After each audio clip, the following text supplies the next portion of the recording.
Under 13 football tournament boys ni takai, under 15 football tournament girls ni takai. Dini Chirang Jillani Khasikotra be higher secondary playground no dini jagainai. Dularai Boro Faraisa Afada ब्रैथि खेबनि थाखाय under 13 आरो नैथि खेबनि थाखाय under 15 boys and girls आरो गाबोनो girlsनि मोनसे जन उदालगुरिनि भेरगाव बे इनागुरेसन जागोन। दुलाराय बर' फरायसा आफादनि गुबै थांखिया जोंनि आनसलिक लेभेलाव जोंनि जिल्ला लेभेलाव जोङो बेखौ खुंफुंनायनि गेजेरजों जिल्लानि चेम्पियनखौ दखरानिफ्राय जिल्लायाव जिल्लानि चेम्पियनखौ मिरुआव लाबोनानै दिनै बेखौ जोङो कम्पिटिशनखौ खालामदों। बिनि गेजेरजों बड'फाया जि सिमां नुदोंमोन गेरेमसा हारि दानाय आरो गेरेमसा हारि दानांगौब्ला सोलोंथाइजों लोगोसे जोंनि रांखान्थि समाजखान्थि आरो जोंनि लाइमोनफोरनि थाखाय जोंनि स्पर्ट्स आरो कालचार बेखौ जोङो मजबुत खालामनांगोन। आरो बेखायनो फुटबलनि गेजेरजों बर' हारिया जिहेतु फुटबलाव मोनसे लिगेसि गोनां हारि। बिनोद दाब्लाया इन्टारनेशनेल प्लेयारमोन। दिनै दुर्गा बर' हलिचरन नार्जारी मनबिर मोना दा गोदानै एन्ट्रि जादों अपुर्णा बिथांमोना आरो बिनि गेजेरजों गोबां जोंनि लाइमोन गोबां जोंनि जायफोर प्रफेशनेल प्लेयार बिसोरो नेशनेल इन्टारनेशनेल फेम लाबोनो हादों आरो गोबां लाइमोनफ्रा दिनै साख्रि बाख्रिबो मोननो हादों। जों मिजिंथियो समाजाव बर' माहारिखौ जुदि मजबुत हारि हिसाबै दानांगौब्ला जोंनि हारिखौ बिश्व दरबाराव जुदि सिनायथि होनांगौब्ला माने अलिम्पिकआव बा नोङो नेशनेल इन्टारनेशनेल गेम्सआव जुदि मेडेल लाबोनांगौबा जेरै बक्सिंआव आर्सारियाव दा गोबां जोंनि प्लेयारफ्रा देरहासार जानो हादों। फुटबलखौ जोङो मोनसे गुबै बिथा हिसाबै लानानै जोङो बर' माहारि दानायनि सिमां नुदों आरो बेखायनो यां 12 बोसोरनि उन्दै 13 बोसोरनि उन्दै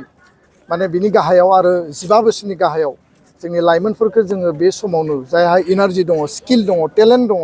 आरो बिथांमोननो जों मोनसे प्लेटफर्म होनांगौ मोनसे स्कप होनांगौ आरो बे स्कपखौ जों होदों। बड'फा एफसि जों दानानै चिरां जिल्लानिफ्राय स्टेट लेभेलाव चेम्पियन जादों। स्टेट लेभेलनिफ्राय दा आई लिग गेलेगोन बड'फा एफसिया फैबाय थानाय समाव बियो थारैनो खम समनि गेजेराव मोनसे गिदिर बृहत मोनसे साक्सेस एबसुनि बर' हारिनि आरो बेखायनो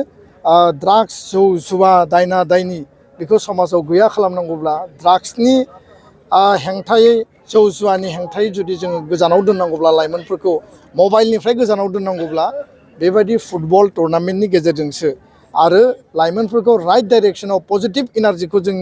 इउटिलाइज खालामनानै बिश्व दरबाराव बर' हारिखौ जोङो आवगायलांनो हागोन। आं बेखौनो बिसास खालामो आरो एबसुनि जोंनि गासै टिमनि गुबै थांखिया उद्देश्यआ बेनो। बिथाङा खामानि मावा एबा दायथ' गैया होननानै बिथाङा बुंदों बे बेयाव माबा मोनसे सिगां दुलाराय बर' फरायसा आफादा जोङो जेब्लाबो पजिटिभ आरो कनस्ट्राक्टिभ खोथाफोरखौ लानानै जों हाबा मावो। जाय जिखि बुङा मानो जोंहा बिनि सायाव खुनु बाजानाय फाजानाय गैया। जोंनि खोथाया बेनोल'मोन बिथाङा सरकाराव गोदानै बिबान लाबाय सरकारनि मुरब्बि हिसाबै अभारटेकिं लादों संबिधाननि आधाराव आरो दिनै बिथाङा बिटिसिनि चिफ जानानै 35 लाख जनसंख्यानि जिखिनि गांनाय उखैनाय बिथांमोननि अभाब अभिजुग आरो इलेक्सनाव होनाय जिखिनि प्रतिश्रुतिफोर दङ बेखौ मावफुंनाय बिथांनि दायित्व। लोगोसेनो 1993 आव बिएसि सुक्ति जादों भारत सरकार आसाम सरकार एबसुनि गेजेराव 2003 सनाव बिएलटि भारत आसाम सरकारनि गेजेराव एबसु बर' रायजो राजानि मददाव बिटिसि सुक्ति जादों आरो बे सुक्तिया माखासे दफा आद्रा थादों जेरै 95 भिलेजखौ सोनांगौमोन लेन्ड पलिसि मोनसे लाबोनांगौमोन आरो माखासे जिफोर खामानि मावबावनांगौ दङमोन बियो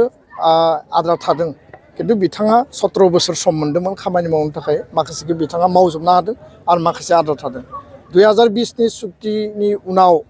5 बोसोराव माखासे खामानिया प्रमद बर'आ मावबाय आरो गोबां खामानि मावनो थाबावबाय। जिहेतु काउन्सिल मोनसेनि रेसपन्सिबिलिटि थायो बिथांमोननि मदद नांगौ आरो बेखायनो जों हांख्रायदों जे हाग्रामा महिलारि बिथाङा बिटिसिनि चिफ जानानै बर' एकर्डनि बिटिआर सुक्तिनि दफाफोरखौ मावफुंनायाव मदद होनांगौ आरो बिथाङा बुंदों जे जाय सुक्ति खालामदों बिथांमोनासो बेखौ मावनांगोन आंनि दायित्वआ बिटिसिनि थाखाय। दा बेखायनो जोंनि खावलायनाया जे बिथाङा बेखौ नेगेटिभ लानाङा बिथाङा सासे रेसपन्सिबल पार्सन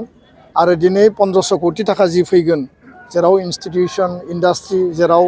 जिखिनि एस्टाब्लिशमेन्ट अनुस्थान प्रतिष्ठान बिथाङानो बेखौ पिता होगोन अब्ला बिथाङा मावफुङा होननानै बोरै बुंनो हायो बिथाङा मावफुंगोन आरो बेखायनो बिथांनिफ्राय जों बिदिखौ हास्थायाखै बिथाङा पजिटिभ लानांगौ आरो जों बिथांखौ लोगो हमगोन होननानै बुंदों सम आरो सुबिदा नायनानै बिथांजों सावरायगोन आरो जों खावलायगोन जे सासे गार्जेन सरकारनि मुरब्बिया सरकारनि मुरब्बिनि रेसपन्सिबिलिटिखौ लानांगौ आरो एकर्डआ भारत सरकार आसाम सरकार आरो आन्दलनकारिनि गेजेराव जादों जाय सरकाराव फैया माने बिनि रेसपन्सिबिलिटि आरो 1985आव आसु आसाम गणसंग्राम परिषदआ खालामनाय आसाम एकर्डखौ दिनै 40 बोसोरनि उनाव बिप्लब शर्मा आयगनि जि रिकमेन्डेसन दानि एनडिए आरो बिजेपि सरकारा बेखौ मावफुंनायनि थाखाय खामानि मावगासिनो दङ आरो बिथांमोना मावदोंबा हाग्रामा महिलारिया मावनो हायै जेबो बाथ्रा गैया बिथाङा जिखि बुङा माने बिथांनिफ्राय जों पजिटिभ बाथ्राखौसो खोनासंनो लुबैयो आरो राजखान्थिनि थासारिया आलदा दिनै राजखान्थि गैलिया आरो राजखान्थि खालामनांगौबो गैया बिथांनो मोनसे मेन्डेट होबाय आरो दिनै जिहेतु मेन्डेट मोनबाय रायजो राजानि बिसास आरो आस्थाखौ लानानै बिथाङा खामानि मावनांगौ बे पलिटिक्स खालामनायनि बा पलिटिकेल बाथ्रा बुंनायनि सम नङा होननानै जोङो सानो गोजोन्थों